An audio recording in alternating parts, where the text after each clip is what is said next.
días, nosotros vamos a continuar con la segunda parte de causas de muerte súbita natural en adultos por enfermedad cardiovascular. Somos el grupo 3 que está conformado por Jordani Sedano, Caterine Rojas, Camila Rey, Caterine Romero y quien les habla, Michelle Orozco. En el ítem D podemos ver otras causas de alteraciones de las arterias coronarias que pueden producir muerte súbita, en donde encontramos 4 principales. La primera, que es el espasmo de las arterias coronarias, que como se ve en la imagen está cursa con una reducción o estrechamiento del calibre del vaso. La segunda, que son puentes musculares en las arterias coronarias, que como se ve en la imagen es ese puente de color azul que se encuentra entre la aorta y el vaso. La tercera, que son anomalías congénitas de las arterias coronarias. Y por último, la disección aguda de las arterias coronarias, que más adelante vamos a explicar cada una de estas. Iniciamos con el espasmo de las arterias coronarias, o también conocida como la angina de Prinzmetal, la cual fue descrita en 1959 por el cardiólogo americano Myron Prinzmetal. Esta alteración es un tipo de oclusión arterial que se encuentra asociado a espasmos o estrechamientos del endotelio, lo cual va a causar una oclusión y por consiguiente una disminución o detención temporal del flujo sanguíneo que se va a encargar de nutrir al corazón. Los síntomas por lo general ocurren a la medianoche y temprano en la mañana en reposo, y esto es lo que la diferencia de la angina típica que se presenta con el esfuerzo. Se caracteriza porque el paciente va a consultar por dolor en el pecho, sensación de compresión, presión, pesadez y también disnea, todo esto secundario a la reducción del flujo sanguíneo en el corazón. Este trastorno ocurre en aproximadamente el 4% de los pacientes con angina inestable, con una prevalencia 5 veces mayor en los hombres que las mujeres con edades de 40 a 50 años. Como factores de riesgo importantes se han asociado el fumar cigarrillo, el alcohol y la cocaína. El examen más común es la angiografía coronaria, pero también se suele utilizar el ecoestrés con dobutamina. En el electrocardiograma podemos encontrar por lo general un desnivel en el segmento ST y también podemos encontrar las enzimas cardíacas elevadas. El diagnóstico y tratamiento son muy importantes. ¿Por qué? Porque ayudan a prevenir un infarto e incluso la muerte súbita, y se ha encontrado que la angina de Prinzmetal responde muy bien a los nitratos y bloqueadores de los canales de calcio. Entonces, por lo general, esta va a producir una isquemia miocárdica transitoria y arritmias, y en la autopsia vamos a encontrar que la muestra de arterias coronarias por lo general se va a hacer con luz patente y va a haber una evidencia de que pues no hay una aterosclerosis significativa y sin evidencia de infarto. Continuamos con los puentes musculares en las arterias coronarias. Entonces se llama puente muscular al segmento miocárdico que recubre algún segmento de una arteria coronaria epicárdica en el 70-98% de las veces. La arteria comprometida es la descendente anterior. Esta anomalía congénita fue considerada por mucho tiempo como una condición benigna, pero se ha asociado con isquemia miocárdica y por esto hace parte de una de las causas importantes de muerte súbita a nivel cardíaco. A su vez, se ha encontrado que los factores que pueden enmascarar o exacerbar los puentes musculares son la del paciente, la frecuencia cardíaca, la presencia de hipertrofia ventricular izquierda. Entonces, en cuanto a la fisiopatología, vamos a ver que la taquicardia está asociada a un incremento del tono adrenérgico, ya sea por ejercicio o estrés, lo cual reduce la perfusión miocárdica debido a un acortamiento del tiempo de la perfusión en diástole, y a su vez incrementa la vasoconstricción coronaria y la contracción del puente muscular sobre la arteria tunelizada. Entonces se va a producir una prolongación en la contracción del puente muscular debido a la relajación retardada ventricular que puede impedir el flujo hiperémico en diástole. Esto tiene dos consecuencias fisiopatológicas secundarias que pueden llegar a ser fatales. Primero, la isquemia subendocárdica o la isquemia transmural, y segundo, la isquemia septal causada por un mecanismo de robo intramural, en donde el flujo sistólico reverso que choca con el flujo anterogrado puede causar estrés en la entrada del puente, pudiendo jugar un papel importante en la formación de las placas coronarias, que usualmente se presentan de 20 a 30 milímetros proximales a la entrada del puente muscular. Estas alteraciones biomecánicas a nivel de puente muscular pueden llevar a otras potenciales complicaciones como trombosis de la placa, entre otras. Generalmente, el puente muscular es un hallazgo espontáneo, ya sea por angiografía o en la autopsia. Sin embargo, algunos pacientes pueden presentar isquemia miocárdica sintomática o silente inducida por el ejercicio, así como también presentar síndrome coronario agudo, atontamiento miocárdico, disfunción ventricular silente, entre otras. En la coronariografía, el puente muscular se presenta como un estrechamiento sistólico y compresión diastólica parcial o completa. El estrechamiento sistólico en el puente muscular puede acentuarse con la administración de nitroglicerina. A nivel farmacológico, el objetivo principal del tratamiento médico debe enfocarse en disminuir los potenciales gatillos y alteraciones hemodinámicas que agravan el puente muscular, como lo son la hipertensión arterial, la hipertrofia ventricular izquierda, la taquicardia, la reducción del periodo de llenado coronario diastólico y la inapropiada contractilidad y compresión de las arterias coronarias. Los betabloqueadores son la terapia de primera línea debido a su efecto cronotrópico y no trópico negativo. Entonces, en la imagen, esta es una imagen realizada por coronariografía, donde se observa el tronco coronario izquierdo circunflejo, la coronaria derecha sin lesiones angiográficas significativas, pero en la descendente anterior se evidencia un puente muscular a nivel del tercio medio. Entonces, en el esquema vemos en general que los puentes musculares se presentan en la descendente anterior izquierda que profundiza en el miocardio y se hace intramural. Entonces, en el lugar de discurrir completamente por la grasa epicárdica, se forma el puente muscular por encima de la arteria, en donde el puente puede producir compresión arterial durante la sístole o inducir a un espasmo de la arteria coronaria. Las siguientes son las anomalías de las arterias congénitas. Entonces existen numerosas variedades de anomalías de arterias congénitas que se han descrito como causa de muerte súbita. Tenemos cuatro principales. La primera, hipoplasia de las arterias coronarias. La segunda, arteria coronaria única. La tercera, origen de la arteria coronaria izquierda del seno de vasalva derecho con trayecto entre la raíz de la aorta y la arteria pulmonar. Y el origen de la arteria coronaria derecha en el seno de vasalva izquierda, las cuales las vamos a explicar más adelante. Hipoplasia de las arterias coronarias. Entonces, en la hipoplasia grave del tronco y la arteria coronaria izquierda constituye una entidad clínica poco frecuente, incluida dentro del grupo de las anomalías congénitas de las arterias coronarias en el paciente adulto, en donde se suele manifestar como un evento coronario agudo, pero realmente es muy difícil o muy raro que ésta se manifieste. La arteria coronaria única es una anomalía congénita infrecuente que puede presentarse clínicamente como angina, infarto o muerte súbita. El estudio mediante tomografía computarizada permite una descripción detallada de la anatomía y trayecto de las coronarias anómalas, siendo especialmente beneficioso en este tipo de patología. En la imagen se observa la clasificación de Litton para la arteria coronaria única y que muestra el curso que recorre el tronco principal izquierdo, luego originarse en el seno de vasalva opuesto. En la imagen derecha vemos el origen normal de las arterias coronarias derecha e izquierda vistas desde arriba, la arteria coronaria derecha, la arteria coronaria ascendente anterior izquierda, arteria coronaria circunfleja izquierda, seno de vasalva izquierdo y el seno de vasalva derecho. En la imagen de la izquierda observamos el origen de la arteria coronaria izquierda en el seno de vasalva derecha. Estos son ejemplos de anomalías congénitas de las arterias coronarias.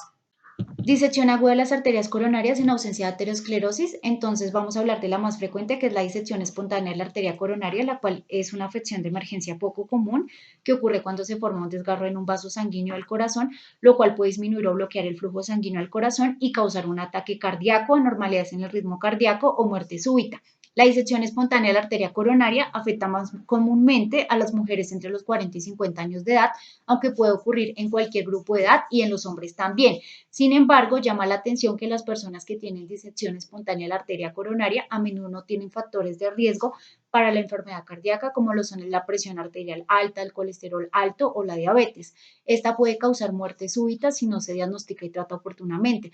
Dentro de los signos y síntomas que se le han atribuido tenemos el dolor en el pecho, taquicardia, dolor en los brazos, hombros o mandíbula, dificultad para respirar, sudoración, cansancio extremo e inusual, náuseas y mareos. No está claro qué causa la disección espontánea de las arterias coronarias. Sin embargo, los médicos e investigadores han encontrado algunos factores que se le atribuyen. Tenemos el sexo femenino, el parto reciente, afecciones de fondo de los vasos sanguíneos, enfermedades hereditarias del tejido conectivo, entre otros. Dentro de la fisiopatología, la disección espontánea de las arterias coronarias, que es un desgarro que se presenta dentro de una arteria que lleva sangre al corazón, esto causa que la capa interna se separe de la capa externa y permita que se acumule sangre, lo que hace que la sangre atrapada entre las capas pueda formar coágulos sanguíneos, haciendo que el músculo cardíaco se debilite y muera. La disección espontánea de las arterias coronarias puede ocurrir más de una vez a pesar del éxito del tratamiento. Esta puede reaparecer poco después del periodo inicial o años después. Las personas que tienen disección espontánea en las arterias coronarias también pueden tener un riesgo más alto de padecer otros problemas cardíacos como lo son la insuficiencia cardíaca a raíz del daño de los músculos cardíacos o los recurrentes ataques cardíacos. Entonces, la disección aguda de las arterias coronarias en ausencia de aterosclerosis, esta puede ser espontánea o debido a traumatismos y está limitada a una arteria coronaria. Puede tener lugar como consecuencia de la extensión de la disección aórtica a una arteria coronaria. La mayor parte de las disecciones que afectan exclusivamente las arterias coronarias tienen lugar en las mujeres, especialmente en el periodo posparto, como lo mencioné anteriormente. El 75% de los casos afecta a la descendente anterior izquierda y el estudio microscópico muestra necrosis quística de la media. Bueno, y continuando con las enfermedades valvulares asociadas ocasionalmente a muerte súbita, encontramos que estas se componen de tres. La primera, que es el síndrome de prolapso de la válvula mitral, que como lo ilustra la imagen, pues básicamente está causado por una degeneración mucinosa o mixoide de la válvula mitral que me va a originar un engrosamiento de las valvas frecuentemente voluminosas y redundantes que pueden prolapsarse en el interior de la aurícula izquierda durante la sístole y que pues en muchos casos me puede producir una regurgitación mitral.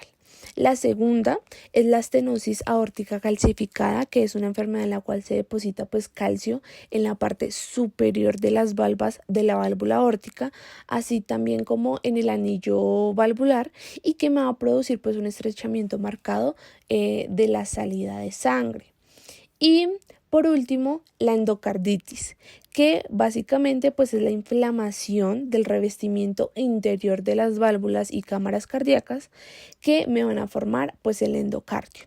Normalmente esta inflamación está causada por una infección bacteriana que crece dando lugar a una pues vegetación valvular. En muy raras ocasiones esta va a poder ser producida por una infección fúngica.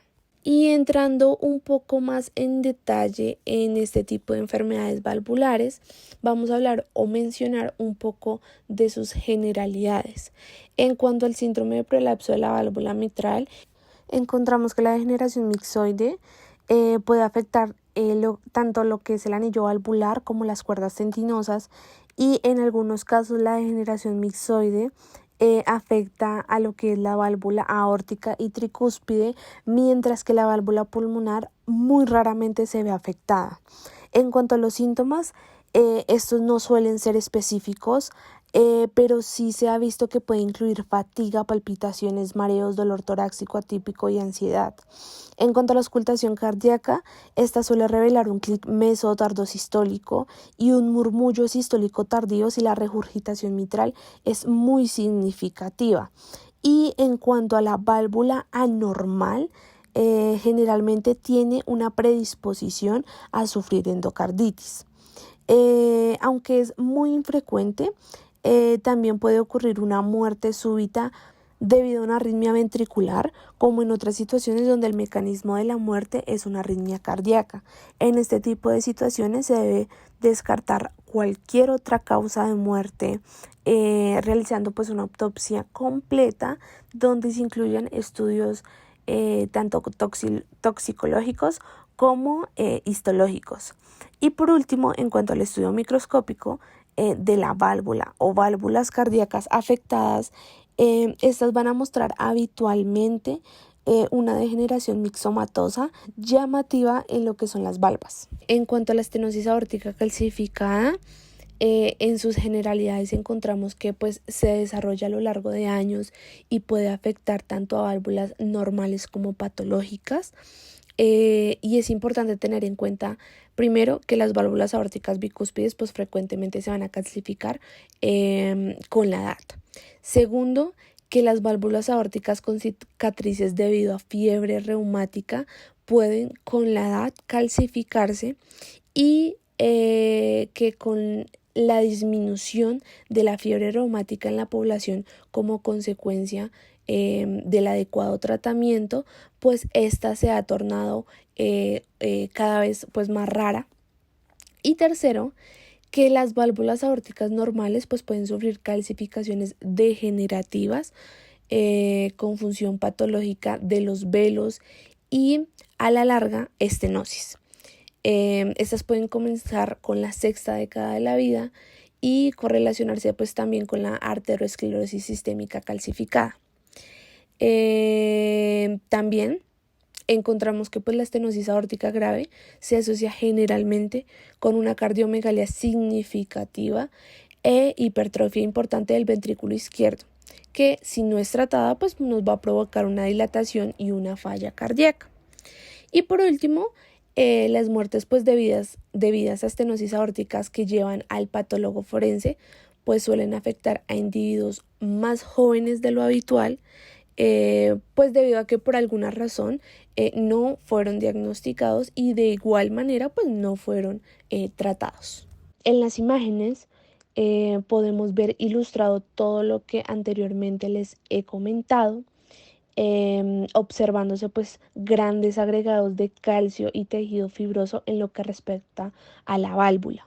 Y en cuanto a la endocarditis, generalmente y la mayoría de los pacientes son adictos a drogas por vía parenteral, y pues van a tener una válvula del lado derecho del corazón que generalmente va a ser la tricúspide, con cicatrices o deformada, y que pues va a estar colonizada con diversas bacterias. Y de igual manera, pues en algunos casos, lo que es la vegetación bacteriana, esta va a estar presente en la válvula del lado izquierdo del corazón, sea pues la mitral o la aórtica, en vez del lado derecho. A pesar pues de que haya existido pues un adecuado cierre del foramen oval entre los 6 meses y el año de vida. Entre las enfermedades cardiovasculares encontramos la miocarditis. La miocarditis es la inflamación del miocardio por agentes infecciosos, tóxicos o inflamatorios, o como consecuencia de enfermedades del tejido conectivo. Algunos casos son idiopáticos. La presencia es muy variable, desde formas con síntomas escasos o asintomáticas a una presentación clínicamente obvia. La miocarditis aguda no siempre provoca incremento del tamaño del corazón. Entre las causas de la miocarditis, habitualmente las miocarditis infecciosas están causadas por un agente vírico. La muerte puede ocurrir de forma aguda o retardada como consecuencia de la cicatrización miocárdica. En los casos agudos, el corazón tiene aspecto macroscópico normal o está pálido y blando. Microscópicamente, como podemos observar en la siguiente imagen, pueden existir áreas de necrosis difusas o de distribución irregular, con edema intersticial y diversos grados de infiltrado inflamatorio. Este puede ser constituido en su mayor parte por neutrófilos o linfocitos, pero también puede ser mixto, con células plasmáticas y eosinófilos en proporción variable. Si el individuo sobrevive a la fase aguda, el proceso puede progresar a una cicatrización miocárdica difusa o focal, con o sin anomalías clínicas subsiguientes como arritmias. Para descartar con seguridad la miocarditis como causa de muerte, deben tomarse múltiples secciones de miocardio para estudio histológico, incluyendo algunas representativas del tejido del nodo auriculoventricular. En los adultos se debe estudiar al menos 6 secciones de diferentes áreas, preferentemente del ventrículo izquierdo, además de al menos una sección del nódulo sinusal y 2 del nodo auriculoventricular y de las de His. En niños y bebés puede ser suficiente un número menor de secciones, pero manteniendo las del sistema de conducción. Encontramos también otras causas de miocarditis, como lo son las reacciones de hipersensibilidad a diversas drogas y a antibióticos. Como lo podemos observar en la siguiente imagen, microscópicamente, en el infiltrado inflamatorio suelen predominar los eosinófilos, entremezclados con linfocitos y células plasmáticas. En contraste, con la miocarditis infecciosas agudas, el infiltrado es habitualmente más llamativo que la necrosis de células miocárdicas. La afectación del sistema de conducción no es infrecuente y en ocasiones la muerte súbita es el primer síntoma de una reacción de hipersensibilidad a una droga. Otra causa de miocarditis es la miocarditis de células gigantes, la cual es una degeneración infrecuente del músculo cardíaco de carácter granulomatoso, como podemos observar en la siguiente imagen, con numerosas células gigantes y multinucleadas y necrosis de células miocárdicas. La causa es desconocida. Se ha visto cierta asociación con el lupus eritematoso sistémico, el timoma y la tirotoxicosis, lo que sugiere una etiología autoinmune. Puede producir fallo cardíaco y muerte súbita. Dentro de las enfermedades de la aorta que pueden causar muerte súbita encontramos dos tipos. Uno, que es la disección aórtica aguda, y la otra son los aneurismas aórticos sifilíticos. Dentro de la disección aórtica aguda con o sin aneurisma preexistente, podemos ver que los aneurismas aórticos pueden ser el resultado de la arteriosclerosis con hipertensión en aproximadamente el 50% de los casos. Vemos que si la disección se rompe en una cavidad corporal o en el saco pericárdico, se puede producir un colapso súbito y la muerte, o una muerte retardada si no es tratado a tiempo. En ocasiones, la disección aguda de la aorta torácica tiene lugar sin aneurisma preexistente.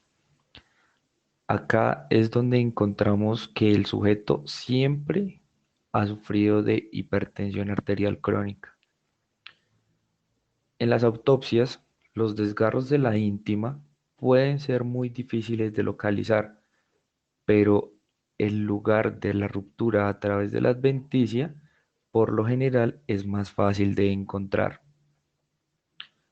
Las secciones histológicas de la aorta tomadas en la zona de ruptura muestran, en la mayoría de los casos, espacios con aspectos quísticos dentro de la media, que dentro de ellos van a haber mucho material basófilo, que es característica de un proceso degenerativo que tiene también nombre de necrosis quística de la media.